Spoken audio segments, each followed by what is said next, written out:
it's a pain in the butt. You hit your ball in the trees and then you lip out the putt. But if you've got a little time, then come and spend it with us. 'Cause now you're listening to the Rough Cut.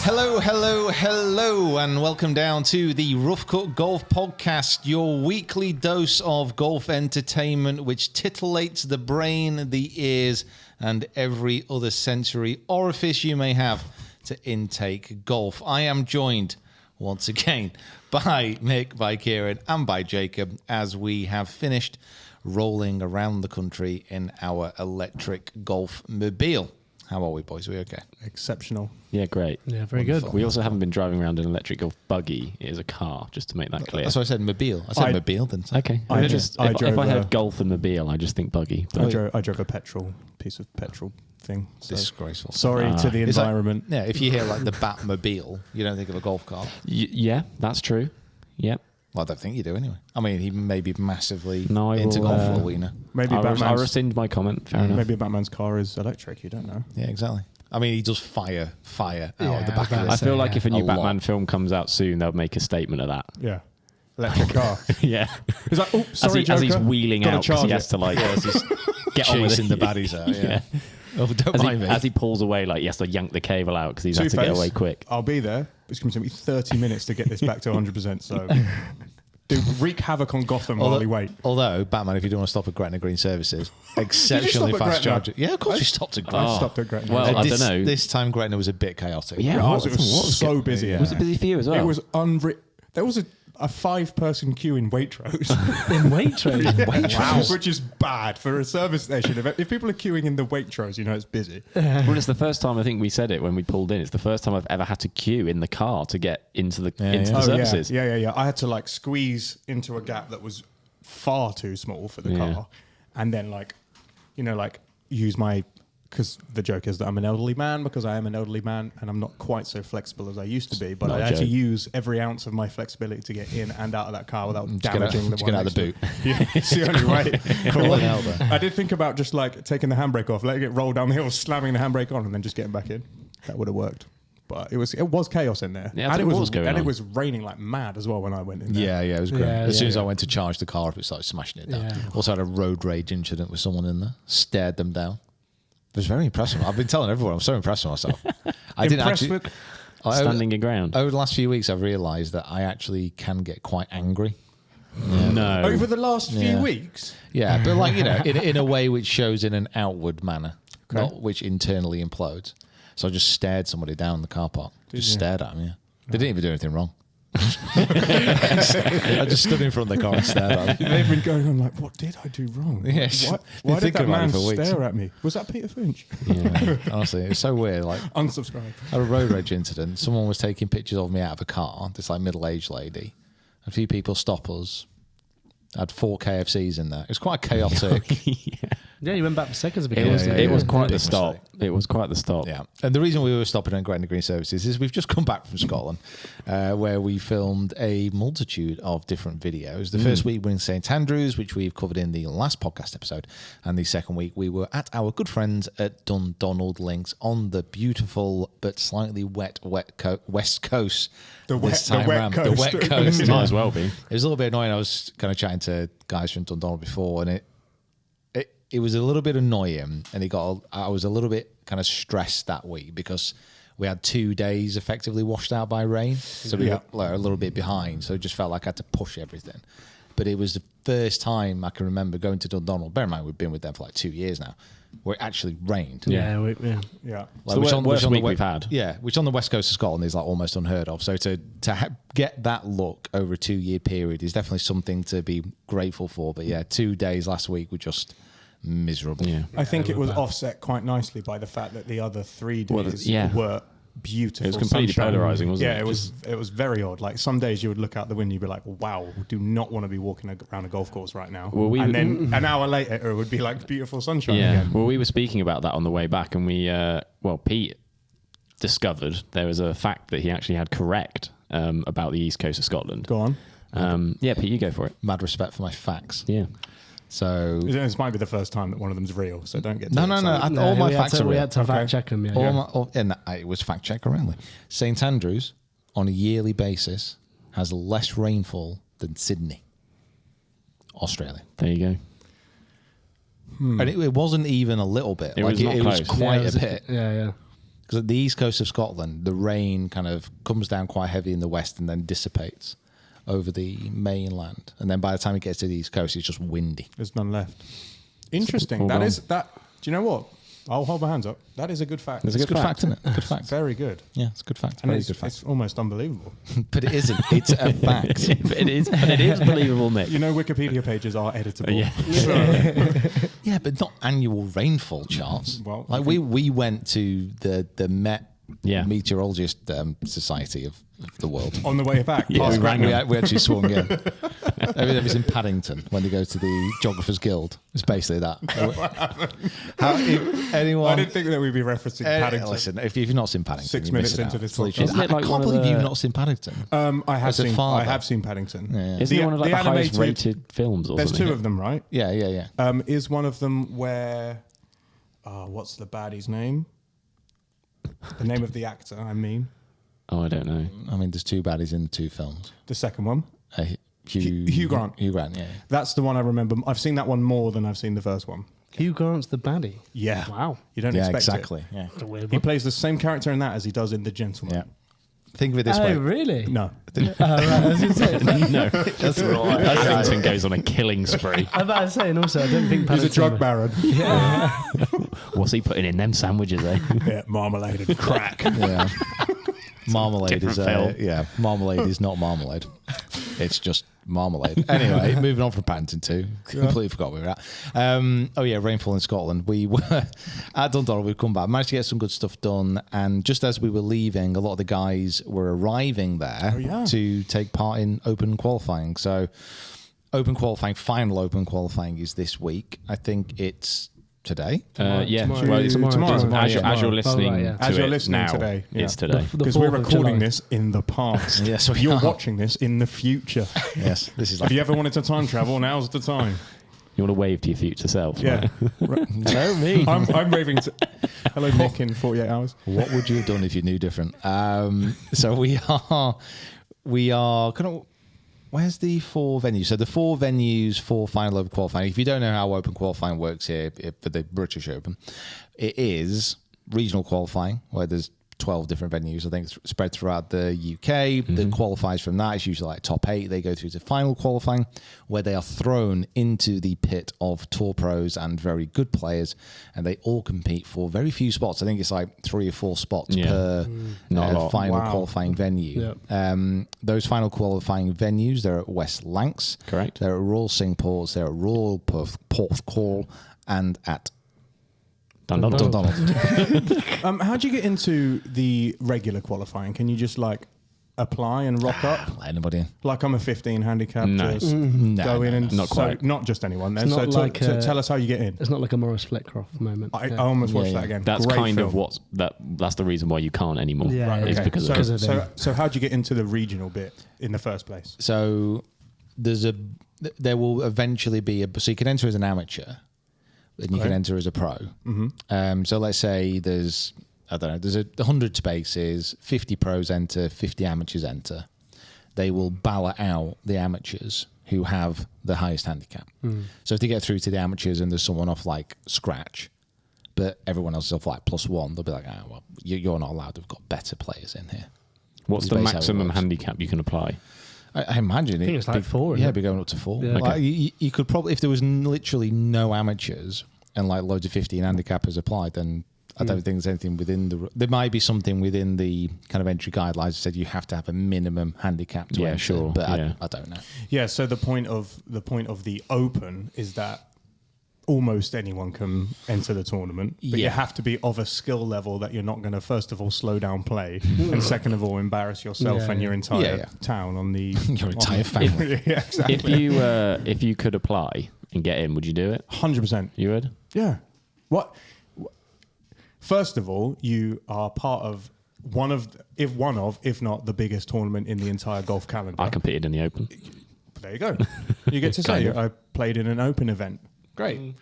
Obviously, like someone of our standard would not do particularly well unless you had the day of your life, which I mean, yeah, you'd have to have 3 of those in a row wouldn't you, in order to get anywhere close to the tournament. quite something. But yeah, I'd enter, but and second of all, it's like, what if you do get really lucky and you're like, Yeah, oh my God, I've just shot 6 under. It's literally, wow. it's literally the thing that every single person who enters open qualifying Everyone says. thinks Yeah. that. What If it's my day? All I need is 3 good rounds. Like completely forgetting the fact that you've not put 3 good rounds together in 20 years. Yeah. It could happen.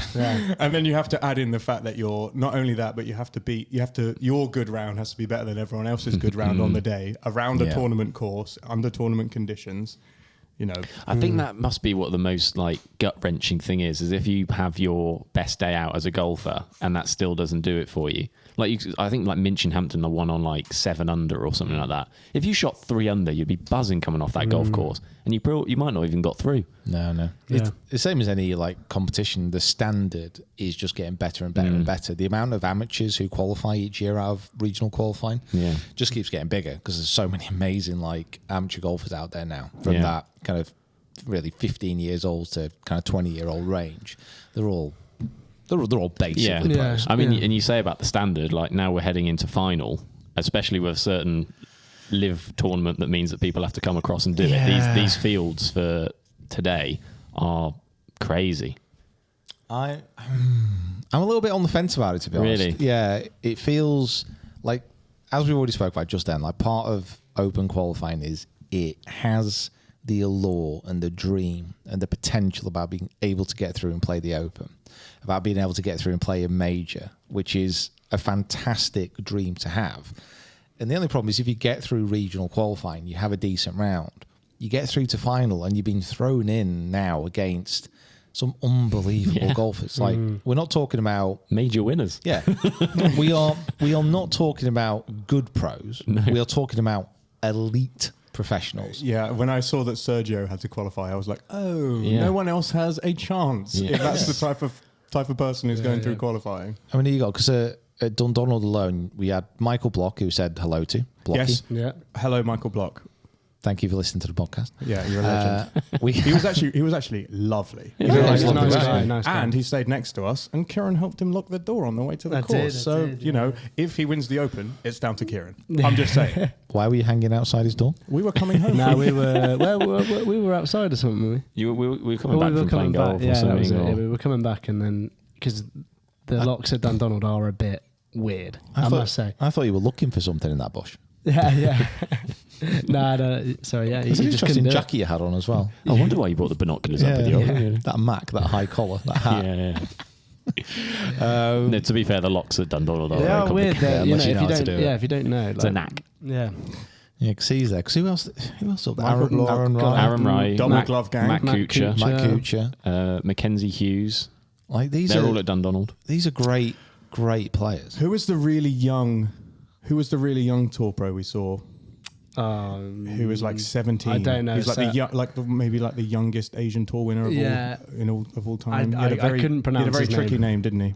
Did he? Well, you brought it up, so you can give it a go. Did he end up putting just PK or something? TK on his back. Yeah. So we'll put his name here. It's very difficult to pronounce. Yeah. It's like Kanan Jana or something like that. Oh, something like that. That might be true. He had some LIV Golf insignia on his back. I know that. Yeah, I don't think he he's did, signed up for him yet, but. But breaking news. Yeah. But it was weird because like the last couple of days that we were there, you started to see like tour bags knocking about like, oh, that's an entire bag of Callaway and Odyssey, and you're like, oh, that's sneaky and fancy with people's names on it and stuff. It's cool. It was when we pulled back up from Prestwick. We played Prestwick. We played Prestwick. We played Prestwick. Very And we got different back. to Prestwick. It's because it's round the corner. Played Prestwick, and we got back and we got out the car, and there were those 2 kids. Well, waiting for Pete apparently, but then also we're like, oh, we're just going to hang around Dundonald today because Michael Block's arriving, and we know that this person's coming along. And weirdly enough, they knew what time we was getting there. It's really strange. They're like, oh, we knew you were here because we saw your video of you chipping out on. We came round to your apartment and you weren't there, and it's like, okay, stalker much?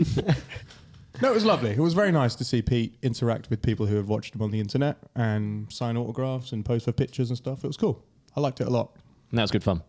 But even like talking now about other tour pros and stuff, like you say, Sergio's playing West Lancs. Yeah. That's quite close to here. Gray McDowell, is he playing? I think he's going to be a West Lancs, yeah. Yeah. These are like Ryder Cup legends. Well, it's like, yeah, exactly. Ryder Cup legends, major winners. I mean, more so LIV golfers is, the common theme. Yeah, I mean, Brandon Grace, he's down at Royal Singapore. He's literally the 62. He's got the lowest round, jointly in a major now. Lowest round in the Open. Yeah, that video is about to come out, isn't it? Or is it? It's out. Yeah. Oh, yeah, that's so out. you will have watched Record Breakers episode 1, which that was yesterday. Which was yesterday. Which is today. Oh my god. For us, wow. There's some Tenant stuff going on right now. So you got, one good thing about Final Golf, and I would say though, if you are listening to this in the morning and you do find yourself with a bit of spare time today and you're near one of the venues, they're free. Just you can go down and you don't have to watch some apply or anything like that. You can walk around. It's great. Yeah. So like it's a real chance to see some absolute legends of the game, some elite golf pros now. The way it's working with Final Qualifying. So it's always worth going, but now it's got an added level of you're going to see some actual real quality. You would think at West Lancs tomorrow it's going to be, or today it's going to be hectic. Especially the groups like walking around with Sergio and things like that. You say they've clumped them together as well, haven't they? I think so, yeah. I think they've clumped most of the... I think that's probably fair. I don't know if I would want to rock up after getting through to final and be paired up with Sergio Garcia. Wrap through on one over thinking, the game's not in great shape. Who am I playing with, Sergio? Okay. Oh. What I love about it as well is that there's no like ropes, is it? It's like you just sort of you're roaming free to roam. Yeah, I love it. So you're sort of on the course with them and stuff like that. It's nice. Free to roam. Yeah. Yeah. What's the that was Scotland, wasn't right it? To right to roam. Yeah. If you are watching though, there's no ropes. Please respect the boundaries. Sure. Yeah, 100%. Don't just walk next to these players. That'd be great. Yeah, maybe don't. What are you hitting, Sergio? Oh, I wouldn't hit that. No, I wouldn't hit that. Seven Put from that here. bet. Chopper. I'm a member here. What do you want to do? Run it down the side.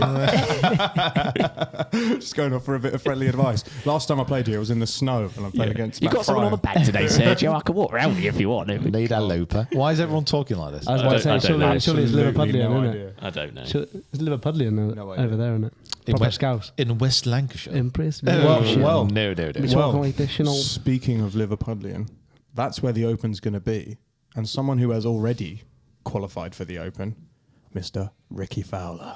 Oh, wow. Wow, good segue. Back in the winner's circle. 4 years. Go on, Rickers. 2019, wasn't it? 4 years since he's won. That's mad, isn't it? It is. I think what's probably been most dramatic about it is the fact that he dropped off so far. Like he properly just fell off a golfing cliff. Rickie Fowler, probably one of the more popular players in the game. Definitely. Oh, for sure, Over the last decade and a bit. Yeah. And to see him, the thing is, Rickie was never a consistent winner, but he was always there. Yeah. He was always in and around leaderboards. You always saw him. He's obviously a very marketable kind of player for the company. So he was always in everyone's eye line. And then all of a sudden, the drop-off was just so quick and so severe that people were genuinely thinking, is he going to come back? And now he's had a really good few weeks. He's won the Rocket Mortgage. He's in the Open and everything's bright and sunny again. Yeah, didn't a few people qualified at the last minute? Someone else won. Who won the DP Tour event last? Daniel Hillier. Hillier as well. Yeah, he qualified as well, having just won that. So there's people who are sneaking in just at the last minute. That's the extra little bonus for these events just before the Open is there's the places available, and obviously if there's a guy that's already got through and then that drops down to third or fourth, so those little spots at the top are highly touted, highly competed for. Yeah.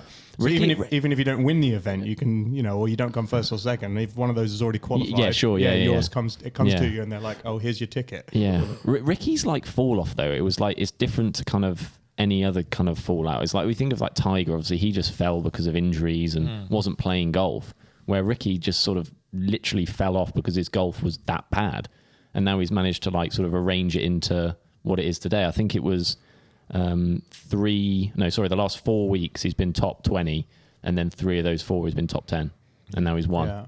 So his last 5 weeks he's not finished outside the 20th spot. Didn't he have to do it was I was going to say he was leading the US Open 54 opposite. Yeah, he and then came agonisingly close to that final round. That final just day fell just apart a little bit. Kind of fell apart a little bit. I don't think anyone really. Yeah.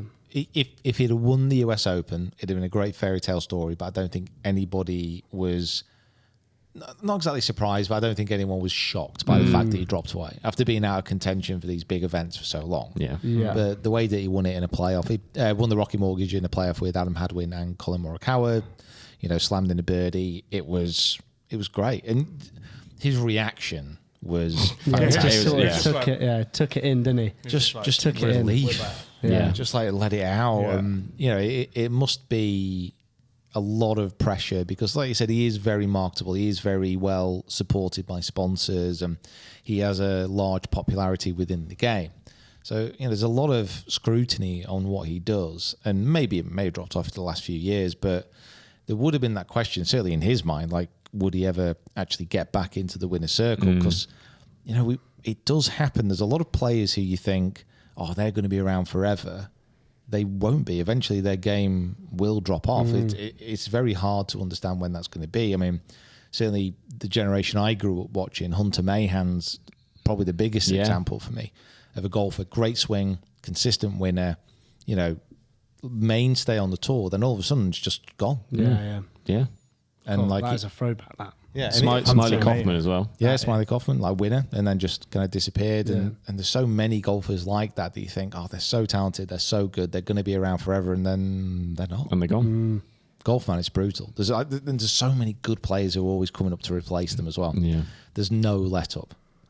Yeah. That is it. Like there is so many good players out there. Yeah. Like everyone can win. I thought that final playoff hole was quite nice, sort of grouping together of what golf is like. Everyone sort of hit their tee shots. Rickie, worst tee shot of the lot, and then stiffs it the closest out of the lot of them. It's just like that kind of, you can pull out anything from anywhere. And like, if you're a good enough player, as Rickie is, he obviously found something deep down to win that tournament, and which it was so nice to see. And like you say, that final, you literally see the weight kind of like his shoulders just like fall. Yeah. And then his brother's on the bag, I think, as well, which was really nice. He They was had going like mental. a movement. Yeah, he was going mental, wasn't he? He was good. the caddy was a lot more excited. Yeah, than Rickie. yeah. He was taking it in, and then he just like running to him and like hugging him, and it was like, Yeah, he was like, I'll take 10% of that. Yeah, I didn't, Yeah, exactly, I didn't know it was his brother. I think so, yeah. All I recognise from that celebration, his brother runs on and like shoulders him in the face. Yeah, exactly, As Rickie's trying to like take it all Take out, it goes in for a hug and shoulders him. I mean, not only has Rickie had such a hell of a run, the putter he was using has had a hell of a run at the minute, isn't Lord, it? The yeah. Jailbird. The Jailbird. What a putter. Honestly, like And we've got 5 of them to give away.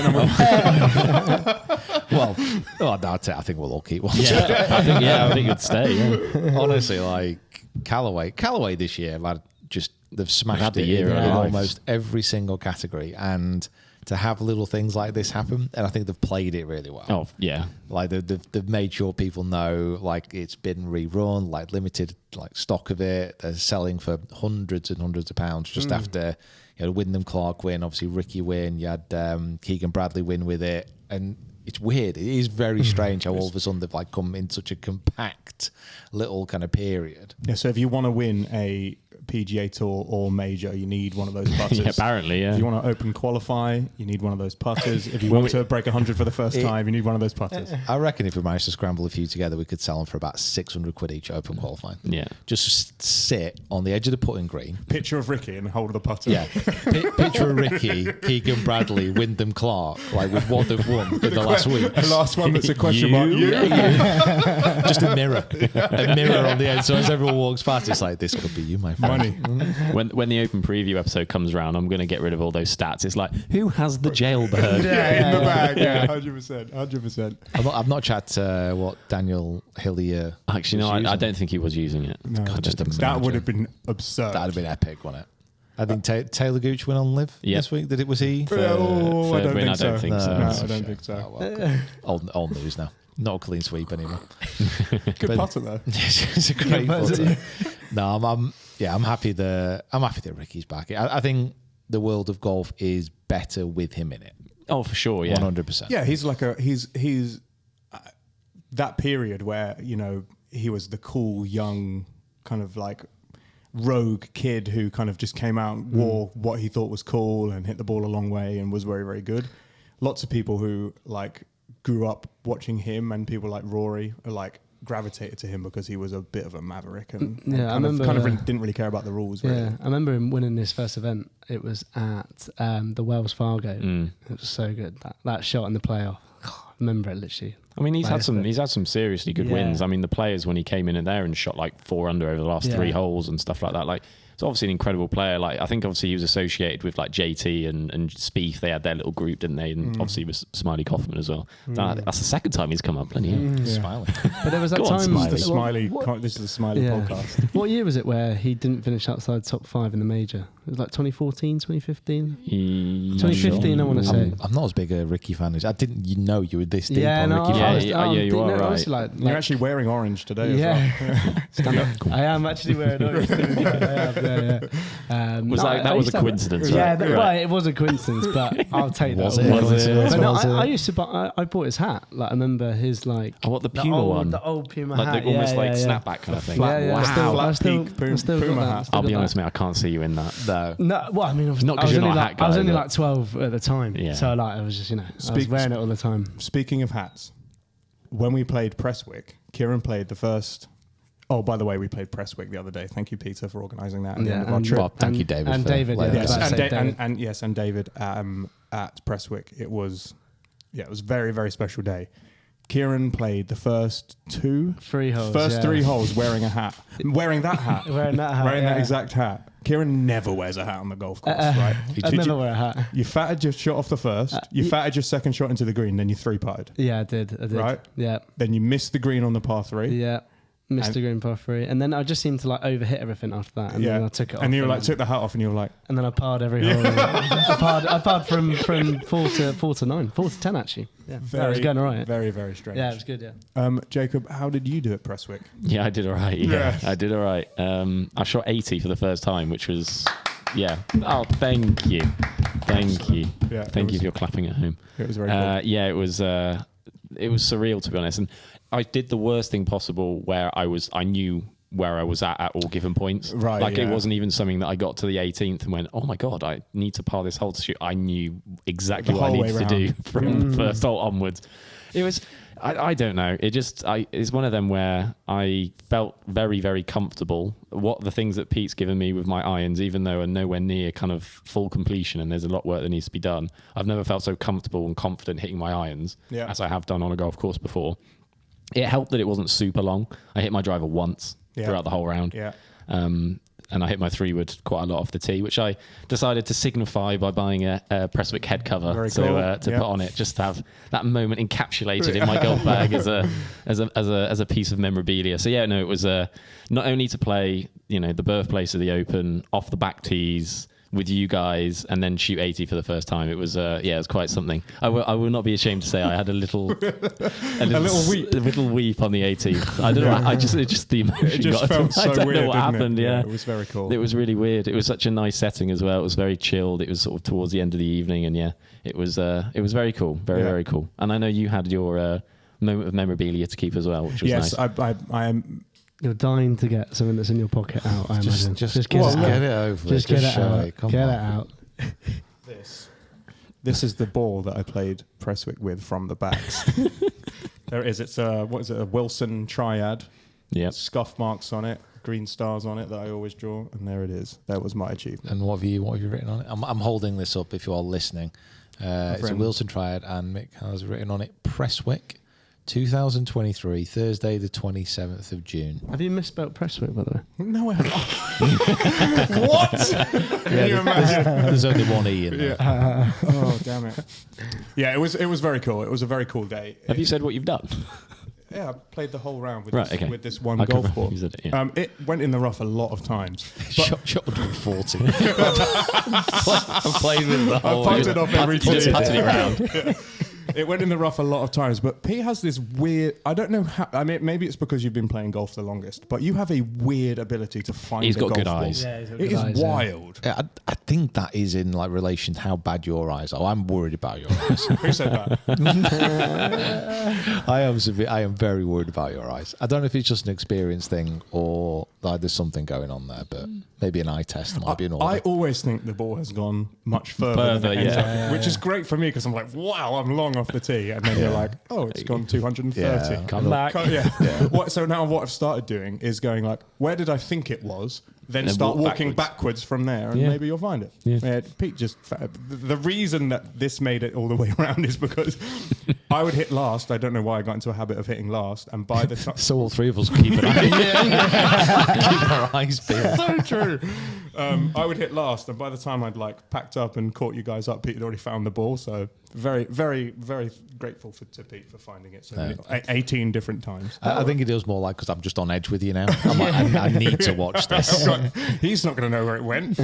That Wilson ball as well. That's quite a find. That I never played with a Wilson ball before, but it was decent, wasn't it? Well, we'll have to do a test on it. We're going to do some tests on Wilson balls anyway. I mean, did I use a Wilson you ball? used that a day? Wilson- One of the times. Yeah. So like I shot even though we lost, I shot a 68 that evening as well. I think that was with the Wilson. Yeah, that Stafford. actually was. Yeah, no, that was a Wilson. Good balls. Yeah, very good. Oh, can you just say that? Can you say the first bit of that again? When you guys won. Yeah, well, we won. Me and you, Mick. Yes, Yeah. me and Jacob versus Kieran and Pete, and we beat them on the last green. I was about to say we were leading the whole way. were we You not? boys had a shocker on the last. We were doing, Shockers a bit. shockers strong only. statement. Yeah. I don't know about that. I just outdrove Pete and then two-putted. Yeah, we So had two birdie putts and I missed that. I had mine. Mine was short. I should have. you should have hit were it harder. literally a breath of wind from going in. Yeah, That's how short it was. Yeah. I thought it was good. Like I was almost like walking to it. 'Cause I thought I got it, and then it was short. Yeah, I lipped it. Yeah. And then Oh, you dear. lipped it. Yeah. So of the two rounds we've played against you guys, we're actually 2 up. Yeah. It's kind of like the Ashes at the moment. Unfortunately. Do you want to talk about the Ashes? No, I don't. No. That's why I haven't really watched any. Yes, that's why I'm here. Right. That's why I haven't watched much of the golf because I've just been recovering from that. Just Do you want to talk about whole that thing. controversial run out? No. No. We don't want to talk We about don't need that. to get into that. Yeah. Um, Any Aussies watching or listening, that would be. You're a I'd disgrace. love to No, know sorry. love to know your views on it. Comment below how you think England will do in the rest of the day. Exactly. Yeah. You know, first, I didn't really watch. Yeah, I didn't really watch much of. I didn't watch much of anything, but I think if I was going to watch the sport that day, it probably would have been that rather than the British Masters. I think the British Masters has just completely passed me by. It's gone a bit It's under the gone radar. yeah. I thought they had a good little run going about 4 or 5 years ago where they generally were moving it around and different people were hosting it. And when Tommy had it at Hillside and Lee Westwood had it at Close House, and it seemed like there was a bit more of a just something behind, a bit like with the PGA not quite knowing what it is as a major. Yeah. The British Masters, it kind of was becoming an identity a bit more. And I think now this run at the Belfry is kind of not necessarily a bad thing because I don't mind the Belfry. I think it's a decent course, but it's kind of made it a bit stagnant. It's kind of like settled down into something now. It was quite nice when it moved around. And I remember even with the Hillside one for Tommy, they did the day before, they did those like shots in the dock. Do you remember when they like hit him into they did that like target? Yeah, I saw just like that, little saw that. things like that. They did stuff, but they don't. It's all just the same now. It's also down to the field a little bit. Like The field was poor. Was it 8 of the top 100? I think were in the field. It wasn't great, unfortunately, but Is that it? 8 of the top 100. Yeah. You're Yeah. joking. No. I know Justin was there, but 8 of the top 100. Yep. Wow. Which Justin?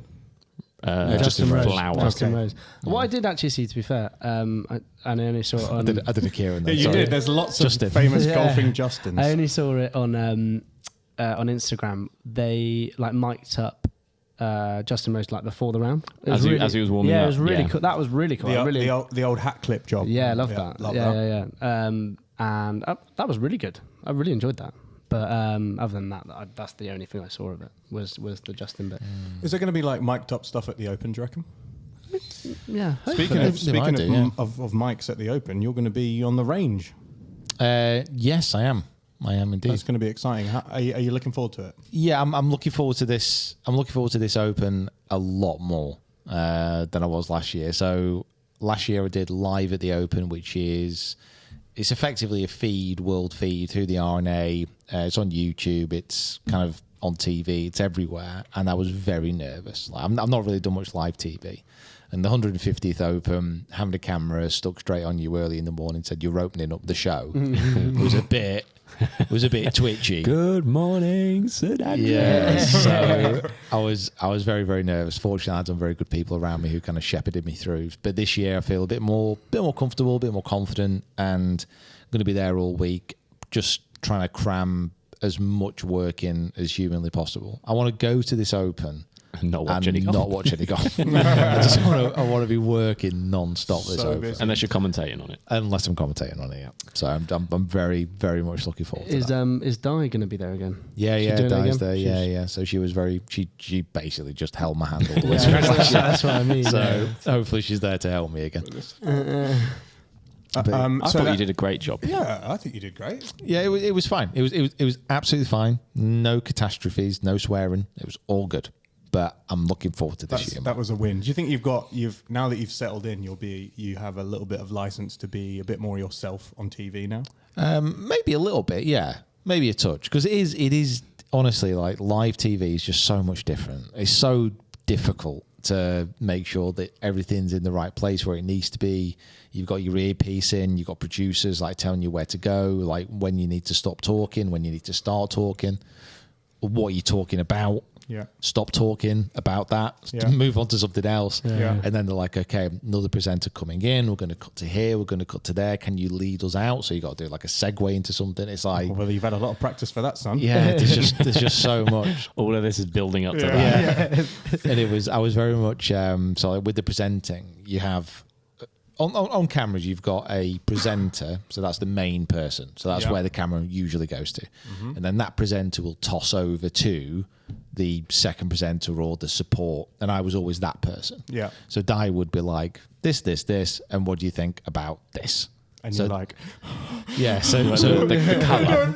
Yeah. So all I would have to do is then say, "Oh, this is what I think," Yeah, and then yeah, I'd yeah. throw it over to her again. Yeah. That was pretty easy. Got a little bit more advanced throughout the week, and then one of the days I had to do the commentary, and I was in there with Wayne Riley. cool. But Wayne Riley is always the second guy. Yeah. Yeah. And he's obviously a lot more kind of experienced than me. So today you're going to be lead presenter, Yeah. and Wayne is going to be the second. Oh my god. Lord. So then I'm on. So And I'm, he's great, by the way. Yeah, yeah. He's really good. So I'm on comms and I'm just chatting away, looking at the range, chatting through everything, and like Wayne's being really good. And then, but I have to have the producer in my ear all the time. Mm-hmm. And I kind of noticed this, and a lot of people gave me tips on it. But whenever you notice there's a bit of a gap in the commentary, Yeah. so they'll start a sentence about, okay, so is Tiger Woods swinging here, top of his swing? And when there's that pause, it's basically the producer in your ear saying, okay, Pete, you've got 30 seconds, lead it out to St. Andrews. And then they say, and through impact, he's very good. And I've just had word, we've got George out in St. Andrews. George, what are you finding for us? Yeah. So whenever you hear a pause, it's like Someone's being spoken to. someone who's shouting in your ear, Yeah. trying Think- to tell you something. Always going to George. George was everywhere. George apparently. was George everywhere. was like on the 18th green, then he was in the Dunvegan, then he was on the third, then he went to he was everywhere. Yeah, George 100%. And that's what it always was like. The segue was always like, okay, you're in this position, let's get out, see like a bit of St. Andrews. And it's like, okay, can you get out to George's in the Dunvegan? Okay, no, George, Well, after that shot, Yeah, Tiger so- will need a pint. yeah, Let's take to the Dunvegan. So George, are you having a bike? Right, okay. Yeah, naturally. Thank you. And then it's back. Okay, oh, well, let's have a look at Rory McIlroy swing on. This is good. Producing. Okay, George is riding a bull. Okay, right. Okay, George, I hear you're bovining out there in St. Andrews. How's it going? Rory McIlroy in his red t-shirt on this Wednesday afternoon. Do you know what hates Red Bulls? And here we go. He's trying to get a job in. Listen, I'm Pitching. available. I look a little bit like Pete. I got mistaken for him twice in Dundonald. It's fine. You're both wearing the same hat, so that could work. Yeah. Like, oh yeah. Mate, you got to develop your own style. Okay. I have my own style. It's over enthusiastic and too loud. All right. What's that thing? Like you always dress like the 10 people you hang out with the most, or whatever it is, the 4 people you hang out with the most. Yeah. Yeah. Well, we'll start more than I was going to one. say, dress for the job you want, isn't it? Or like not? Like, Yeah. Okay, I'll wear a live golf I'm going to wear shirt from everything now on. that Pete wears, and then living it up. Oh dear. Do you know? I talk about live with. It was at Valderrama. I did actually. I fully admit this. I watched more of the live event this week than I did DP World. oh wow, Wow. I actually watched the 20-minute highlight show on YouTube. okay. Feet are pinched. Yeah, I know, and it was okay. They seemed to miss like most of the important shots, but it was actually good. And to be fair, Valderrama, see, that's something that Liv could actually do. Like they've got freedom to do whatever they want. Like go to these amazing courses because Valderrama is incredible. Yeah. It's just so That's good. the PGA next year. Is it the Valderrama? Yeah, it just looks Isn't it? the what? The Valderrama. No. PGA? Valderrama's in Portugal. Yeah. Oh, it's are they in Spain. Portugal? It's in Spain. What was this It's one? Spain. Isn't it? Yeah. Well, where? Oh, is it Valhalla? It's Valhalla. Valhalla. Sorry, I'm getting confused. Sorry about Different that. Sorry Val. about that. Sorry Yeah. about that. If it's in Spain, would you like to pronounce it in your Spanish accent? Valderrama. Valderrama. Yeah, so yes, the PGA Championship is not in Not in PGA is Valderrama. in Spain. Sorry. Newsflash. It's not in Spain next It's been year. run by Liv. Yeah, it's I'm sorry, I actually didn't know it's actually taking place in the Norse afterlife, which is quite a long way removed from Spain, I believe. I've got lightheaded. So yeah, that was Valderrama, which looked great, and it is a course I'd absolutely love to play. Actually, it looks unbelievably hard, but very, very cool. Yeah, I can't believe it. I genuinely. This is genuine. The first time I watched more of the highlights of that. Is Liv going to survive? Is this the last Do we year know of that? Liv? I don't think we know, do we? It was very strange. So when this new framework deal, which admittedly a lot of people still don't know much about, between PGA Tour, DP, and LIV, once this is ratified, once it's formalised, which there is some talk about it not being, but at the end of the day, we have already seen that if you've got enough money, anything can happen. So it will go through, it will happen. And everyone seems to be thinking that when it does, everyone who's playing on LIV will migrate their way back to PGA Tour. But every sound that we've heard out of LIV so far is that it's carrying on. It's not what the It players will are be a saying. thing. Yeah. And it seems like it will be carrying on. Yeah, I mean, you nailed it on the head, really. Like, we don't know. Like, we don't know what's going on. This merger is just so ambiguous of, like, actually what's happening. Even when we first heard about it, we didn't really know what was going to happen. Rory obviously made those comments to say that this is, DP World, PGA, and PIF. This is nothing to do with LIV. So even he kind of differentiated the difference between the two. Yeah, it's just a product run by PIF. Yeah, exactly. It's something that they are still going to be doing their own thing over there. I don't know. It's kind of it feels a bit same but different. Like it's all going to be the same thing now. Like you can stick up dividing lines between them, but effectively everybody knows that it's all the same source.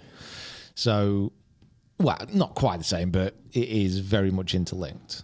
I don't know if it's in anyone's best interests for it to disappear. If PIF wanted it to go and bring everyone back over, because I suppose then they'd want all the best players on one product. I don't know. I mean, they've obviously signed these contracts as well. Like, how are they going to deal with getting them out of that? If it ended, do they have to pay Dustin his full 500 million or whatever it is over the 8 year, or whatever his contract was he signed? There's obviously some like legal levels. Do those players want to go back and play on the PGA Tour? Well, If some of them do, I think. I don't know if they can get world ranking points. I don't know why. If that does happen and they get ranking points for playing in LIV, I don't see why they would. Yeah. But It's a much better deal. Again, this is the thing of, once everything's sort of the murky water is settled, like, is it going to be the PGA Tour? Like, because they're saying that they're going to put it under a different entity and a different name. So is it actually going to the PGA Tour? Is that going to entice them more to go back because they're not going back to the enemy, so to speak? To be honest, No idea. The one I'm worried about again is DP World Tour, European Tour. Yeah, Like no that's one the one which mentions is it under in this threat. discussion, do they? And these discussions seem to be going on with very little input from Keith Pelly and like the DP World Tour board. It seems everything seems to be happening Around them. Yeah. And I do feel like they'll just be squeezed, like it die a very slow death. It's not great for the players who are on there who are trying to get, PGA Tour status and trying to get into majors, and it must be really tough for those guys not really knowing where they stand right now. Well, I think one of the problems is, and subconsciously, like, we have to realize what we're doing. Like the first events that we talk through as Europeans every week, if there's a good one going on, it's PGA Tour. Yeah. Like when have we realistically led with anything about DP World? No.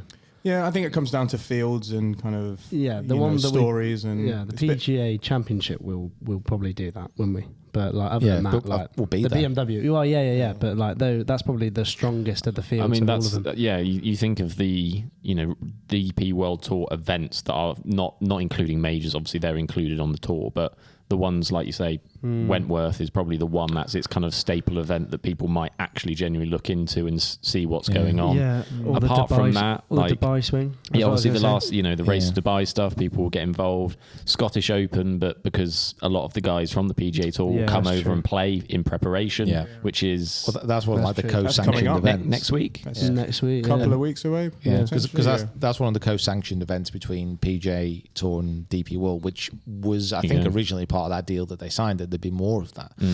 So you got Scottish, obviously you got the Open. Then after that, really, it's going to be back-ended for when the race to Dubai comes along, when the money's available. Like until that point, all those best players are going to be kind of back in the States or still kind of playing on LIV. So it's a very confusing kind of time at the moment. Like nobody knows what's happening. Should we think we should try and make a kind of more conscious effort to cover some more DP World stuff on the podcast, just to kind of give it a little bit of a voice in a time where it's maybe not being spoken about? Or plant our flag, plant our DP flag on the hill. Why not? But why not? But I mean, Come on, then let's talk about Daniel Hillier. well, for 30 minutes. I think I didn't watch it. Because I think like we could talk about it, we could get invested in it, we could like really go to town on it. But even if we get super invested in it, is anybody else going to be bothered?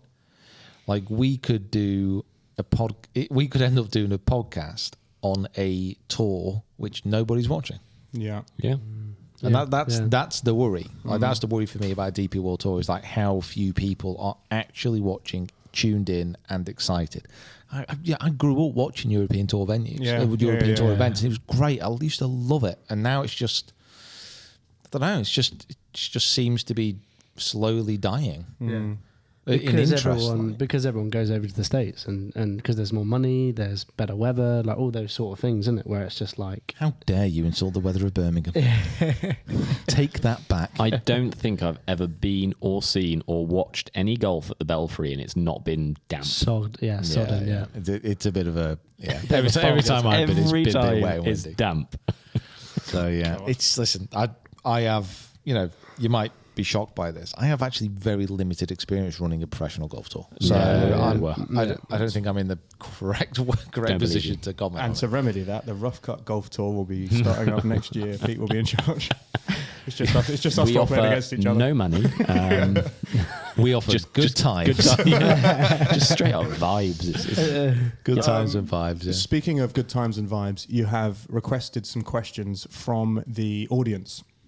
So do you want to go through some of those now? Yep, can do. I think we kind of jotted them down here. Can we have like this question time segment? Can we get like some rip-off question time music? Sure. What's the question time music? Question time is a popular political broadcast each week Thursday here in the UK. Other political broadcasts are available, but I can't remember the music. What's the music of Question Time? I used to watch it all the time. I don't think we'll be able to use it, even if we do know what it is. But we'll find something that sounds like it. I used to watch it all the time as a journo. And here it is. A journo. You two. Us journos have got to stick together. Yeah. I'm sorry for having an interest in the world. So this one, I don't anymore. This one is from Sebastian Wigden, who asks a quite pertinent question, actually. Do you, Peter, think that you could or should have pushed a little harder to get onto a tour? You know what? I do get this question like posed quite a lot. Like when we've posted a video, it's always after we played well. But how good are you actually? Yeah, it's like, why aren't you on tour? Like, why aren't you going on tour? Like, and it's just no. I mean, there are so many good golfers out there, and at the end of the day, if you had the time machine, you could go back. I would 100% like get younger me and put them in a better coaching environment. Okay. Like and it's part of the reason why I do like coaching, because I think of like how I was coached when I was younger, and it wasn't very good. Right. Like the stuff that I was told, and keep your head down.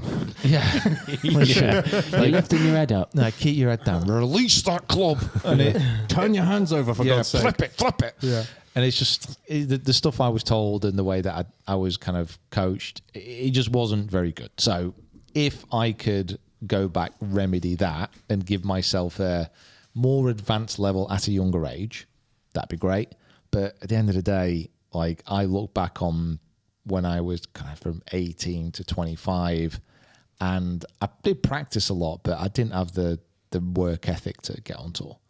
And the more and more time that I spent with tour players, and the more time we've spent kind of going on tour events, like doing all these videos, it's just, it wouldn't be, I wouldn't have enjoyed that environment. You suddenly, when you see one of these guys, even if they're not like, you know, the major winner level, you realize how much they've sacrificed to get to the point that they're in. Like, and we're not talking about like major winners, tour winners. We're talking about if you want to be on any of these tours and have any kind of career, you've got to be unbelievable.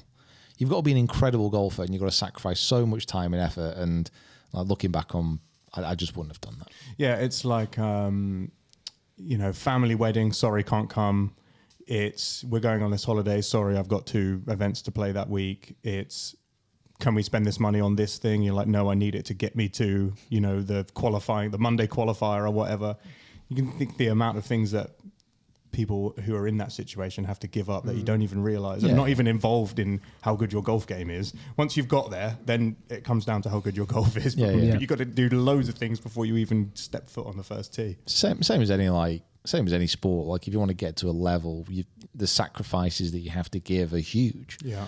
And it's consistent. And golf is such a hard game. There's no, you can get to a certain level in golf, but to maintain that level, just takes constant practice as well. Yeah. Like, what do you wish you had practiced more in order to, what could have got you to the level above where you got to? Oh, mental game. Yeah. Mental game. Well, like you guys were kind of joking about this tonight, but like when we were going around, no cameras, no film, and just playing. And I was just like smashing birdies in from everywhere. Yeah, it was like so left, right, centre. It was great, but I was just relaxed. I was chilling, and there was no kind of pressure. Yeah. Like the biggest dividing line between the best players is how they handle pressure and respond to pressure, and that I don't have and didn't have the tools ready. So when I started playing in better events, it just didn't work. Yeah. I just didn't know how to like cope with certain situations. Yeah, like how to bounce back after something doesn't go the way you want it to. Yeah, and like just preparation and like pre-shot routines and like the way, just the whole kind of thought process behind tournament golf, professional tournament golf is just very, very different. And you've got to be of a certain mindset and have the correct tools ready to use. Yeah. And the quality of the golfers keeps getting better and better and better and better, and younger and younger and younger and younger. Yeah, like looking at tour pros now, like coming out 18, 19. Absurd. And thinking about what I was like back then. It's just so far away. Like a million miles away. I am a 15 handicap at 18 compared to how they are when they go on tour. Miles away. Yeah. One of my goals growing up was at some point to be the best in the world at something. Like I was a very cocky teenager. I still am. Not a teenager. I'm very old now. But you start to realize how absurd that is when you go to a national event and you're like, oh, there are thousands of people at my level and there are thousands of people better than them who all come from, like, there'll be one of you from Preston, there'll be another of you from, you know, Central Manchester, from Harrow, from Herefordshire, you know, whatever. And then there are all the people that beat them and all the people that beat them. And then eventually you're like, oh, okay, I'm good, but I'm not that good. I'm not as good as that guy is. We can like niche it down and find something for you to be the best in the world. Oh, I'm the best in the world at, you know, looking after my children. Being and myself. Missing 3 putts. And, oh no, I'm sure someone's better at that. Whoa. I don't know why then when you were like talking about, oh, when I was younger I just didn't have the facilities and the training, I had this like Billy Elliot picture of like this young Peter Finch growing up in Preston, like, no son, you're gonna play football. I don't want to, Dad, I want to be a golfer. I want to swing a stick. I did want to play football. That was the other thing. I was much more interested in football, but I wasn't like I wasn't like hitting balls off like car parks in the middle of the night to avoid the If I just had the right facilities, I just would have been a better player. No, I think looking back, it definitely shows the importance of coaching. Yeah. Like at a young age, This just is, to get on the right track. Bounce, the book. Bounce. If you've not read Bounce by Matthew Syed, it gets on to a very good book. Have you read it? I have not. It's a very good book. It kind of talks about the power of training, but also kind of situation and sort of is talent innate? Is it something you're born with, or do you need the facilities and the work ethic and all that kind of stuff? It's really good. Yeah. What's the crossover between a natural talent and someone who just maybe didn't have as much but worked much harder? Yeah, I think there's the two chess players who turn into the girls that turn into grandmasters. I can't remember their name. And the dad like starts them off playing chess from the age of like 2 every day, just like routinely, and they both become grandmasters. Well, that's in that book. Yeah. Oh, sick. What was that? Have you heard this story? I can't remember. Is it a Hungarian guy? I want to say. But basically, this true story. So this scientist, I'm sure he's Hungarian. Can't remember his name, but he advertises for a wife. Sick. Oh yeah. He advertises for a wife with the proviso that they know what's going on. They're going to have kids, and from a young age, they're going to train these kids in chess to basically show that they can raise a person in a level of skill without any kind of real innate natural ability. Yeah. Neither of them are very good at chess or, solving puzzles. Obviously smart guys, but smart guy, and I think the wife's like a scientist as well. But it's very much just we are going to train them. We are going to show that we can kind of turn them into chess grandmasters. Wow. So it's very much nature nurture kind of argument. Mm-hmm. And listen, you can have the best opportunities in the world, but unless you've got the work ethic, it doesn't matter. It doesn't make a difference. Yeah, massively. I've not been able to find that, but the reason I remember it so much as well is because they used Tiger Woods and his relationship with his father as like a case study of kind of that, and they talk about how when he first came on and in '97, and what was it? He was the youngest ever winner of the US or Masters, I think, in '97. That it's this the most naturally gifted golfer that we've ever seen, and all this kind of stuff. But then actually, if you dig back into his past and how he was growing up and his relationship with his father, and just how his work ethic and grind and all this kind of stuff got him to that point. Yeah. Sure, there's some natural talent there. Yeah. But is it pure talent, or is there? We're going down an avenue here, but I like it. It's the quote is like it took me 10 years. It took me like 10 years of work to make it look this easy. Or like when I was in my previous life, when I could knock out a very good piece of musical work in an afternoon, and people would be like, "How on earth do you?" And like, well, I trained myself for 15 years to be able to do it that quickly. So, it's not a complete fluke. There is a lot of hard work that goes on behind the scenes. Yeah. It's always the same. It's like it takes you like 10 years to become an overnight success. Oh, that's that kind of thing. That might be yeah. But yeah, it's right. Nobody sees the everything that went before the point where they are suddenly aware of what and they're like, "Oh, you must have naturally talented. You're just an overnight prodigy." Laszlo Polgar is the name of the Hungarian. He's Hungarian. Oh. Yeah, he's Hungarian. Yeah, good memory on you. I was going to say. You thought about being a national Pictionary champion? No, I have not. I can't give that draw a go. for a start. One of the other talents I did not develop as a child. So another question about kind of golf growing up. Liam Jordan Golf says, "What's the best way to get sponsored as a junior? When did you get your first kind of sponsor, Pete?" God, I wonder what the first sponsor was, because it definitely would have been kind of YouTube. So the answer to this is the best way to get sponsored is to be good enough that people want to sponsor you. Good. Yeah. That's about it. It's the insight you come for. Yeah, well, details. Love it. It is something we again get lots of messages about. Like, I'm, and we get this in a very broad spectrum, but generally it's, "Hi, name's Dave. Just started this channel, and I'm looking to get sponsored." It don't work like that. Like it just doesn't work like that. You've got to get yourself to the point where the person who's sponsoring you, the company who's sponsoring you, will actually get some value. Like, everybody can understand the value of somebody sponsoring them. It's great. Get some money, get some product. Brilliant. It's what you're going to bring to that other entity that actually matters. What are you offering in return? Yeah, exactly. We're lucky to be working with like some amazing channel partners and sponsors, but it's only on the proviso that we provide them with exposure, we provide them with content. You wear their clothes, you use their equipment. Exactly. That's and the reason that we're able to offer that is because we have an audience, and we have videos, and we have like channels which can show off that product and get that kind of brand more in the eye of the golfers of this beautiful blue planet. What if we're not talking about someone who's a content creator? What if we're talking about someone who is just a golfer trying to make it? No. How do you get a FootJoy or a Titleist or a Nike to send you free stuff, to give you money to get to events, to provide you with coaching opportunities, to provide you with fitting, all the things that you want to do as a golfer that maybe you are limited by the fact that you don't have the access to it?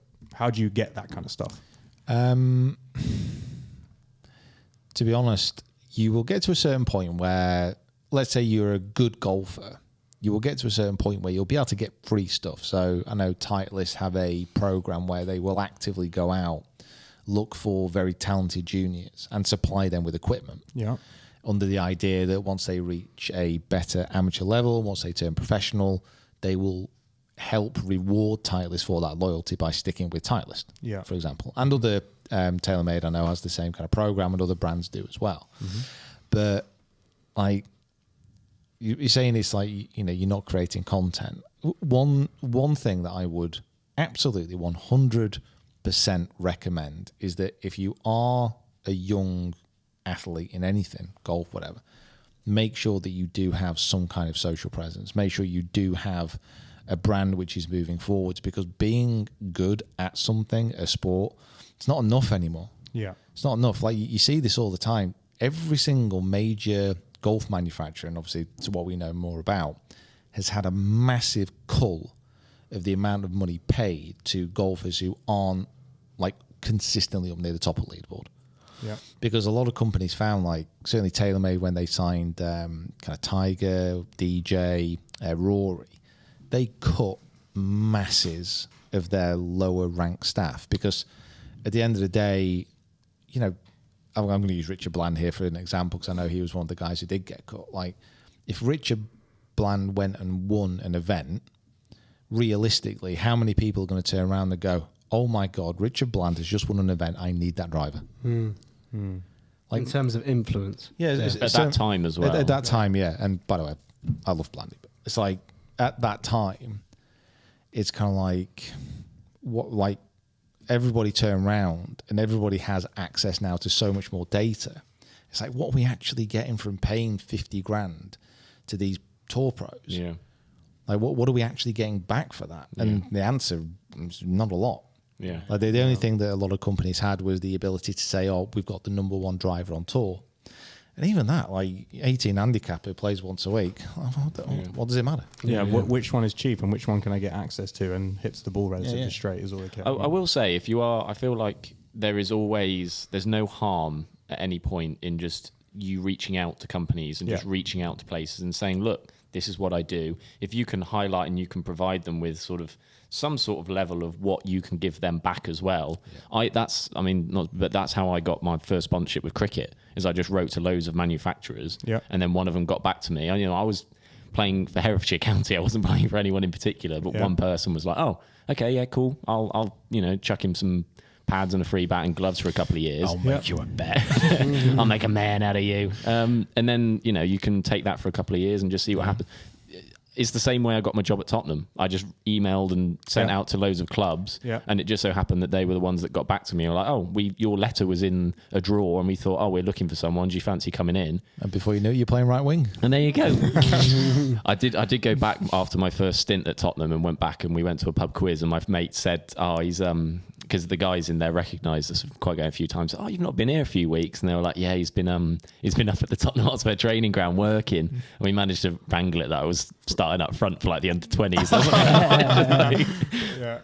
The other way to get those kind of bigger sponsorship companies in is to go and win an event. Go and win your local medal. Stop sitting on your ass and go and win. Start working. Dominate your local, your home course. Go and play in the county thing and win that, or place high up in that, and then eventually people will. Oh, I actually do recognise your name actually when you email me and say, can I have some free balls and gloves and whatever? Then you've got a bit of something to offer back. I mean, being good enough that you can't be ignored is like is the easiest the best way to do it. Yeah, answer, for sure. Like Jacob said, like writing off and like offering, giving the people you want the stuff off a reason to actually sponsor you. Like, what can you offer them? But yeah, to be in a position where you are good enough so that people come to you, that's where you need to be, because then you have the power as well. Yeah. It's also, I suppose, being conscious that, like, at the point where you're at, be prepared to not expect that they're going to be like, oh yeah, we're going to pay you £1,000. Like, actually, it might be more you have to do a bit more giving than they have to you to start with. And then if you can do that from the ground, then maybe when you get better and when you improve, that relationship will change. That actually then they can start providing for you more than you provide for them. Yeah. You never know. Speaking of, hold on, let me think about this one. Speaking of sponsorship and doing something out of the ordinary that can't be ignored. Just said the next question, right? The quest for 80 asks, when are we going to hear a little bit more about your cycling challenge? A Fairway Down, it is called. Tell us when can we know more information? So I think we'll do a main channel announcement video this week. We'll get that done. Yeah. Okay. We'll let sometime this weekend, I think. We'll let everybody know exactly what's going on. If you are a listener to the podcast, you will know by now. Announced this last month. We're doing a John O'Groats Land's End cycle, which is the top of the country to the top of Great Britain to the bottom. We are playing 10 courses along a 1,000-mile, 20-day route, filming at all these courses, producing content, raising lots of money for charity, and hurting myself. The biggest struggle is going to be you making it to the end. Yes. Yeah, actually making it is going to be the achievement. So it's all mapped out. All the courses have been contacted. We're just confirming all the tee times and everything else. And then, we'll do the announcement video this weekend. So all the information will be in that, everything that you need to know. It's going to be... I am very excited about this. I think it's going to be incredible. It's something which really hasn't been done before, certainly in the golfing kind of community. So, it's going to be cool. I'm excited. I'm a bit worried. I should say, a little apprehensive, but also very excited. We're going to be working, double, triple shifts to get content out, which will be cool. Are people going to be able to come and watch you play at courses? Yeah, I think it depends what I'm like in the morning. If I can't, no fans today, if I can't walk, maybe you just need enough people to carry me. Yeah, there you go. Because I'm not going to, when we get to the courses, and I've kind of chatted to the course about this as well, I'm going to get buggies so you guys can get around, but I'm walking as well. Thank the Lord. So I'm going to be walking the courses in between these things. Wow. It's not like I'm going to jump on a buggy and half-arse it. I'm going to walk as well. So actually it might be better if people do turn up, because then you'll be like, well, I can't not do it now because everyone's here. Well, you can caddy. I got to be honest, at the moment, I'm one event away from doing a triathlon for like 20 days. You may as well Swim across the water hazards. Anytime there's a lake on a course, just jump in. Oh no, in the water hazard. Oh no. Oh, damn it. Go. Strips off his golf gear, FootJoy wetsuit. But yes, so the good news is that once everything is confirmed and announced, you can come and watch. You can, ask Pete how he's doing. Laugh at his inability to swing the golf club in the second half of this challenge, I imagine. So join the Discord. The link is in the description, or in the information below. Join the Discord, and that is where we'll be kind of communicating with you as much as possible about where we're going to be and updates on what the challenge is becoming. But also, stay tuned to the main channel, because there's going to be an announcement video in the next few days. Yeah. Excellent. That was pretty good, but not as good as one of yours. Not bad. Another question about something that a lot of people have asked us about: the Itabori irons. When are they making an appearance on the channel? We've if you are in the Discord, you will have seen the unboxing video. Pete, the guys from Dragon Golf came in and gave Pete the new irons, hand delivered them, which was pretty cool. We posted the video for Discord people only, which if you're on the Discord, you may have seen. When are they going to be on the main channel? They are. When's that video coming out? A few weeks yet, won't it? I think it's like 2 or 3 weeks. Yeah, so we've filmed the first round with them. So first round has been filmed with the whole completed Build My Bag series. Everything's in there, top to bottom. So it's going to be 2-3 weeks. I mean, if you want to have a look at them, go over to our Instagram, and I'm sure they'll be posted a lot before the actual, won't they, Kieran? They're already up. Like, it already went viral on TikTok. We've already got like 300k on that. We've one. already gone viral. We've know what I already mean? gone viral. We want more. We So want more virility. They already know it. They've already seen it. We so want it's all double good. viral. They don't know. No, that person who's asked, he ain't seen it. Martin Grinley has not seen them. I need When double. we- I want double booster jab Ma- for Itabori iron. Martin Grinley will sound like Why he's are we from talking about North, this? doesn't he? Yeah. Speaking of, those are some of the most beautiful clubs I've ever seen. Yeah, they are good. Yeah. This is a question maybe for everyone. Oh, What yeah, are the go on. worst golf clubs you've ever owned? Kieran, you don't know wow. yours, so you're out of this. Of the ones that are actually yours that you paid for, which are the worst ones you've ever owned? I really struggle to think of what I had before I was here. Yeah. Well, I bought my irons and my wedges when I was 21, and I didn't play that much golf before, so I Yeah. think I was just using like an old set that my dad had bought when he was a similar age to I am now, off my uncle who used to trade and sell golf clubs as a Okay. thing, and they were at the time sort of basically the exact same model as a tailor-made iron, Yeah. but they were just like knockoff ones. Oh, good. So it was like, when you see like Gucky for Yeah. like Calvin Klein is like the opposite way around or whatever it might be. Yeah. It was like it might have been. It literally might say made Taylor. I don't know. it might as well be. Mail-a-tade. Mail-a-tade, yeah. And they had some horrific offset on. Like they were like going off 90 degrees and then coming back and then coming round again. Yeah. They were pretty poor. There was also an Odyssey putter, I think, as well, which the grip was half hanging off. And it was like, you might as well have been just like gripping onto the shaft. It Yes. was like that thin, just like coming through. Love that. So I've not had anything in terms of something that should be good and is Right. bad. I think I've just had bad clubs before. And But you got good clubs now. oh, I've got great clubs now. Yeah, Wonderful. Kieran. great clubs. What have you? What? I literally had the same set for like 10 years. So I just played the same set. I loved them. Absolutely loved them. when are you going to So, upgrade that you, through? can, you can get them back if you want. Yeah. You can have them back if they're all right. Well, no, because I lost. So I broke the 6 iron, I broke the 5 iron. So I was like, I had a pitching wedge, a 9 iron, and a 7 iron for like a lot of the last like 2 years, and then I came here. So I was pleased. just for the, filled the I was gaps. pleased for the Filled the upgrade, gaps yeah. with clubs that But aren't no, yours. I did, and then I went 4 iron. So I worked around it. But yeah. What is the? When we played Prestwick, you were hitting. Is it 2 iron off the tee potentially? Yeah, 2 iron and 4 iron, really. Like, Your- the three two was- three irons- with the a bit two- as well. The 2 irons, Pete, and the 3 was mine. Yeah. What was the club that? I mean, maybe we shouldn't tell them where you got it from, but it looks like a very old club that's in your bag. It's like a. Well, the Mizuno like a- one. yeah, long well, iron. yeah. Well, I nicked that when I went. like actual Not from you. fever. I nicked that when I was doing my work experience at Bridport Golf Club. So yeah, it was. It was a long time it was ago. going I around. will say it looks very similar to the 3 iron or 2 iron or whatever it is that you stole from Carter. The 1 iron. It was the 1 iron. Yeah. Yeah, from the 1 iron set. Yeah, it's very similar, but Unbelievable. it's the same set. Actually, to Is be that what fair. it is? Yeah, Okay, yeah, right. Same like model. Yeah, So, yeah. yeah. But no, that's good. as Pete, well. worst clubs you've ever owned. I think for you probably have to had paid for them yourself because you get lots of stuff to test, which is lovely. But what was the worst thing you've ever bought to play golf?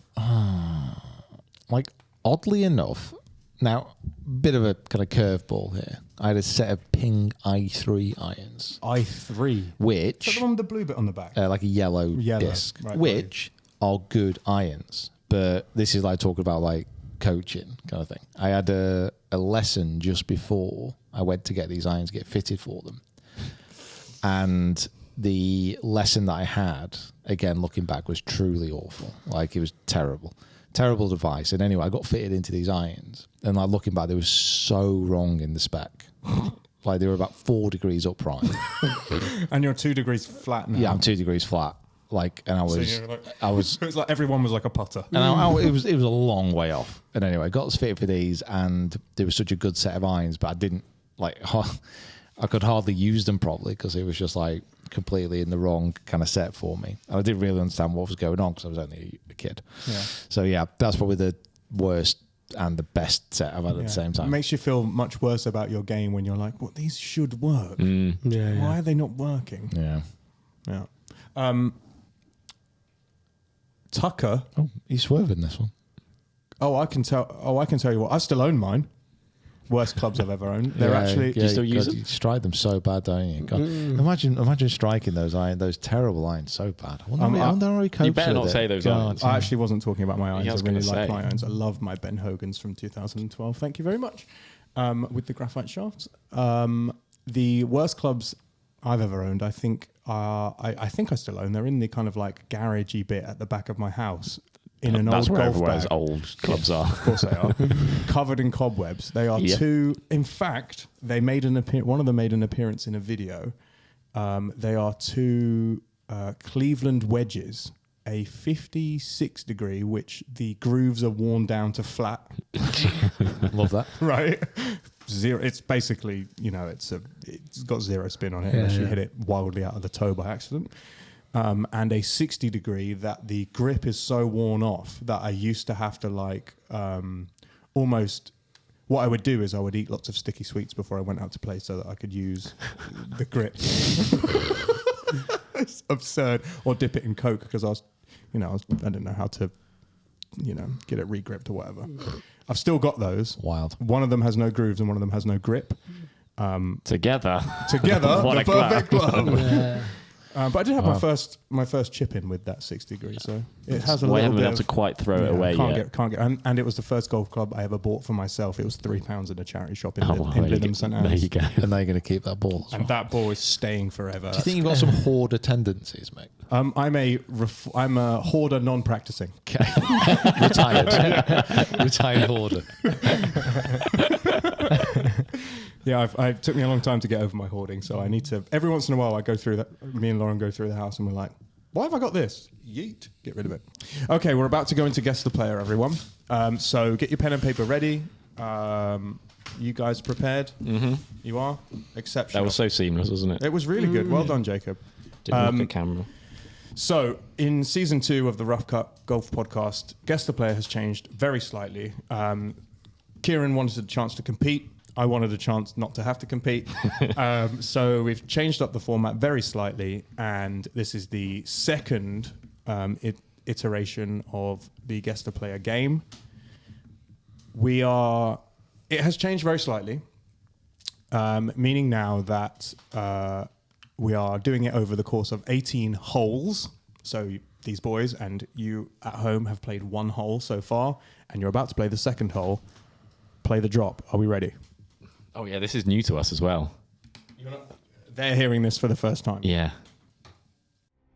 Hello everybody and welcome to the 2023 Rough Cut Open, sponsored by Finch Golf Media, the game where your knowledge of golf history is more important than your ability to actually hit the ball. At the end of each episode, I describe the life and career of a famous golfer, and after each clue, these accomplished professionals write down who they think it is. However many hints it takes to get them home is how many shots they took on that hole. So, if you get a par 5 after just 4 clues, you would finish that hole in 1 under. Through just one hole, the tricky par 5 first named The Big Easy, we have 2 players tied for first at level par, with headstrong tournament rookie Kieran Mulhall 2 shots behind after a hooked drive and a fatted second on the first. This week we face a tough par 4 with undulating fairways, wind off the left and a water hazard behind the green. Let's rejoin the action as the players tee off.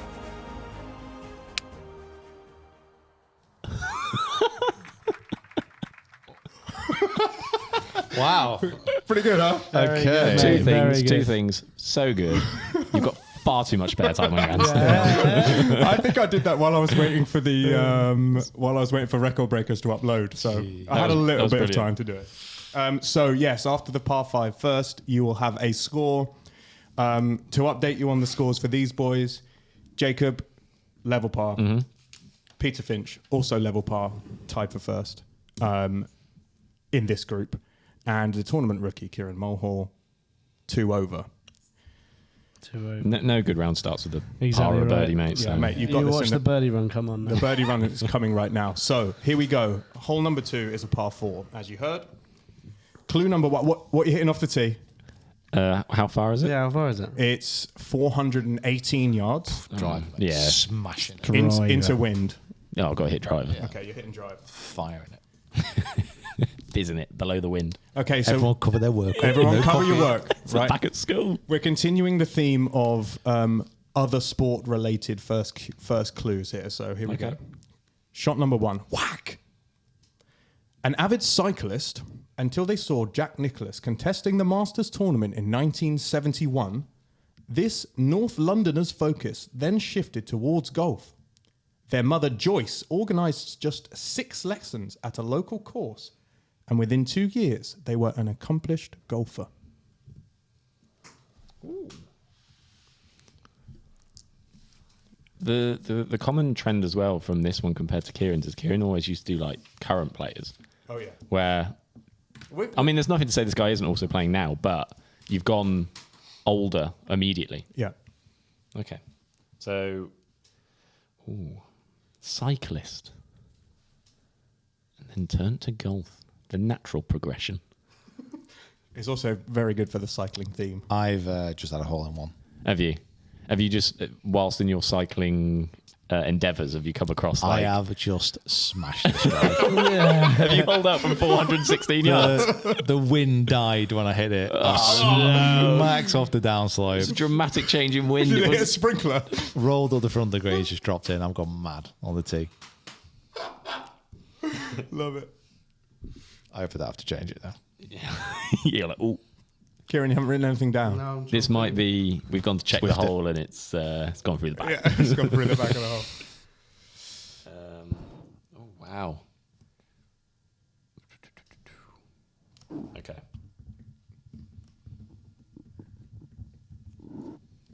Okay. I'm trying to sneak a peek at their papers, but it's not really worth it. Well done, the first shots. Thank you. You all found the fairway. Pete's turned his piece of paper over. Piece in the hole. Done. Pete might have got it in the hole. Shot number 2, right? You should be hitting a wedge. Like Okay. you're hitting a wedge from here. Don't watch his face. That means watch his face. This player finished top of the Order of Merit in 1983 with 5 European Tour victories. In 1 year. This player finished top of the Order of Merit in 1983 with 5 European Tour victories. He's still pretty happy about it. You should draw a line. I'm looking up at the green. I'm like, can't see my ball. Yeah, we've all done it. Can't see it. Can't see it. Are you going to draw a line or are you going to go for someone else? Oh, I'm going for someone else. I've drawn a line. Do I have to actually physically draw a line? Yeah, because otherwise I'll think that you don't know the answer. Don't no one look. I've already written it down on number 1. Oh, but you're just not going to play for the rest. You think you've got it right? Well, unless something comes up, I've written my name down on my Okay. first stroke. Okay. I'll let you off. You turn your paper over. I'm It's all just good. wondering. I'm trying to enjoy the walk here down this fairway. Yeah. Taking The it sun's in. come out. Okay. Okay. Shot number 3 should be up near the green by now. Hopefully rolling in a putt, but Yeah, you could be rolling this one in. This player is the all-time leading point scorer in Ryder Cup history with a record of played 46, lost 19, halved 4, won 23 in 11 I mean, in 11 Ryder Cups. I think I've... So he's the leading... I thought Sergio. Yeah, was so there. did I. Sergio Yeah. was, wasn't he? And but if it's... I know who he overtook. Point scorer. Yeah. I think Sergio is now. But that's fine. Ooh, slightly. It's a trick green. It's a bit. There's an undulation in there that you just can't see. Don't see what... I'm... Yeah. Yeah. Yeah. So can you repeat that again, please? Well, apparently it's not entirely accurate, but maybe it's like circa 2000 and pre the last Ryder Cup. This person was the all-time leading point scorer in Ryder Cup history, overtaken only recently by Sergio Garcia. Apparently, Yeah, I'm pretty sure. I it's Sergio think now. I've actually It heard is. that as well. So It definitely I is. should have. I remember watching him do it and him crying. Yeah. It's okay. Listen, no course design is perfect. Yeah. Yeah, There's always a few. Yeah. Yeah. This one's got a weird burn they didn't tell you about. Yeah, hidden burn. Yeah, idiots. Not even on the course planner. It's like a mini golf hole where you put it in, you go, oh yes, and then it like pops out Yeah, it somewhere. comes out the other side. Yeah. Okay. If you haven't got it by now, then you should be tapping this one in. He was knighted in the Queen's birthday honours list in 2009. Yeah. Absolutely fine. Oh my God, I'm walking up to the hole. I'm like, You literally. I can see the pitch mark. I think he's got it. I think he's got it. Yeah. Might have to bleep that out. He didn't quite say it. Yeah, it was Come on, close. Kieran. This is for a par, mate. This you should be. This is for your par. Yeah. You should be just tapping this in. But I've got an issue because I said him in number 1 and then said him in number 2, not said him in number 3, and then said him in number 4. That's a shame. Oh, that's a problem. So yeah. what? Well, that is a problem. Yeah. You So can- now you can commit to him for par. So because I didn't. Yeah, because you changed your mind. Yeah. You don't get him. Unfortunately. That sucks. That's a shame. Okay, for 1 over, I think you've all got it by now. For 1 over, a 6-time major champion, this golfer is now a noted TV commentator and pundit. Yep. And then for 2 over, with a ball above his feet, this legend of the game hit a ferocious 2-iron from the first cut on the 13th hole at Augusta and battled back from a 6-shot deficit to snatch the 1996 Masters title from the hands of Australian Greg Norman. It is, of course, So Nick Faldo. Sir Nick Faldo. So let's have a look at your scores. I eagled it. I've had my second ever hole in one.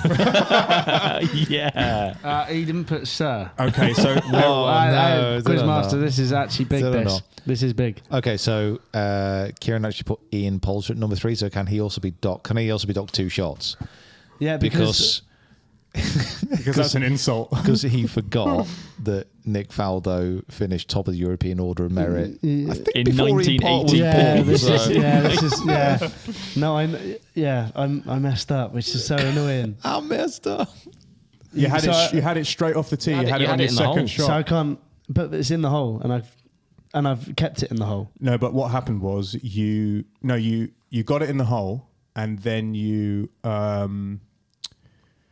what did you do that will cost you a penalty stroke? Yeah. You teed it up in front of the markers. Yeah, and someone goes, I'm sorry Yeah, about that. so- Ian Poulter as well. Someone's For the pulled you first back. one, yeah. Yeah. Oh, that's so annoying. Devastating. Okay, so what gave it away? North London? Yeah. Did you know his mum's name? No. So I've read his autobiography, and it kind of clanged in the back of my head that he used to be a cyclist. Oh, really? Yeah. Yeah. That's pretty good niche I got knowledge. it from like Jack Nicklaus's favourite player. Jack So- Nicklaus is Nick Faldo's Yeah. favourite Yeah. player. And I knew he was. I think North London's a stretch. I think it was like Welwyn Garden City. I think Which he was is? from. Is that North London? In North London. I thought it was a bit further out than that. No. It's by Brent Cross, isn't it? Not sure. I know it's where a lot of The World's End was filmed. Yes, it was. Went Correct. in a few of those pubs, had a few drinks. Yeah. Oh, is it? Oh, right. Okay. Yeah. Welwyn Garden City, Brent Cross. What else is up there? Finchley. It's all the same. all the same That's, kind of that's job. why. That's where I'm from. I No, knew it's it. not. It's where I'm from. Your home ground. Finchley is named after my family. It's not. It is. Okay. Well, I have an entire shire. So Warwickshire. Well, I have a little village in Sussex. So, Jacob. no, Broadbridge Heath. Warwick Heath. You've got your own cider, haven't you? Yeah, something like that. You have no idea. Okay, so hold on. So you got a hole in one. So you're, oh good lord, I'm going to have to do a lot of maths. 3 under, mate. You're 3 under. 3 under. You got par. So you stay 2 over. Jacob Broadbridge got Eags, so he's 2 under. Kieran, at least it's a bounce back. Mate, From that's that, from that mental, sort that, of you've, though. you've stabilised You've the ebbed the scorecard. flow. I'm Yeah, yeah. I'm fuming. I mean, you shouldn't have teed Again, up. I'm You shouldn't literally have- fuming again. That's the you beauty shouldn't of have the game, teed up in mate. front of the markers, mate. Yeah. And I'll tell you what he had. He had 15 clubs in his bag. Yes. That's it. You had 15 clubs in your bag. Well, You I got had a to- hole in one. You and didn't take that then- Mizuno 2-iron out. You've hit a tee shot. It's hit the pin. It stayed out. You've hit your putt. It's hit the pin. It stayed out. Then you hit the ball off the green. And then in chipped in. anger. And then chipped it in. You got a par. That's really good. Oh, I'm fuming. I'm fuming. I'm absolutely fuming. It's- The fact that you It's guys, quite bittersweet. the fact that you guys aren't even like giving me a little bit of benefit of the doubt here is actually annoying me. No. No, Like, you did a great holes- job. Honestly, like I think to get that in one, you did really well. Yeah, and I got it. I actually had it, and then It was your doubt that got you, not your ability to play the game. It was you just doubted yourself. If the clue for that one was a little bit more. Yeah, not ridiculous that it was in 1983 that Ian Poulter was the Order of Merit. Right, No. That third clue was the leading point scorer in the Ryder Cup. Yeah. Oh, right, okay. And then you know. So you went for a very famous Ryder Cup player, which is fine. Yeah, this is what I was thinking. I was like, oh man. I mean, honestly, I feel bad for you. But hey, look, it's not a vendetta against you. Yes. If I did it, it would be the same. This is just the Ashes, mate. You just wandered out of crease. Do we? I'm okay. As the quiz master, I'm okay to let it slide. But do we need to have a word about not sirring Nick Fowler on your sheet? This is that is poor, by the way. Well, sorry, I don't believe in the British Empire as a concept. So. that is poor. I think he should have a one straight penalty, straight up. No, I don't really care. Straight up, one straight penalty. On the next hole, you have to play it from further back. If you met Nick Fowler, would you call him Sir Nick? Yeah. You have. No, you don't. Like Lord Sugar. You don't like have Lord to. Alan Sugar. Show me your castle. Yeah, but would you bow? That's what you have to do. Lord Sugar. Oh, give over, mate. Can a man do it, sir? Can he change his stars? Can a man change his stars? Well done, my lord. Noble hole in one. Noble victory. So let us know in the comments below how you're getting on. Pete is now in the lead. Jacob only one shot behind. Kieran still 2 over. But listen, there's an easy par 3 coming up. There's a long way to go. A lot of golf to be played. There's a lot of golf to go. Yeah, this is very much like your round at Prestwick. Yeah. To be fair, You didn't play great at the beginning. You pulled it back. I'm not celebrating too early. I've had a good start and I feel in the zone. But it could all go wrong. The winds going to change. Could plug in the fairway. Could lose the ball. Winds are going to change. Exactly. You never know. So guys. Hopefully you are enjoying the new guest to player format. Thank you, Mick, for your wonderful quiz mastery. And thank you, everybody, excuse me, for watching and for listening this podcast. If you haven't subscribed to our YouTube channel, make sure that you do so now. If you haven't followed us on our favourite podcast, on your favourite podcast provider. What's our favourite one? This one. All of them. Wherever you're listening. Whichever you're listening, that's our favourite. That's cool. That's cool. So join us next week. We're going to talk more golf stuff. See you. Bye.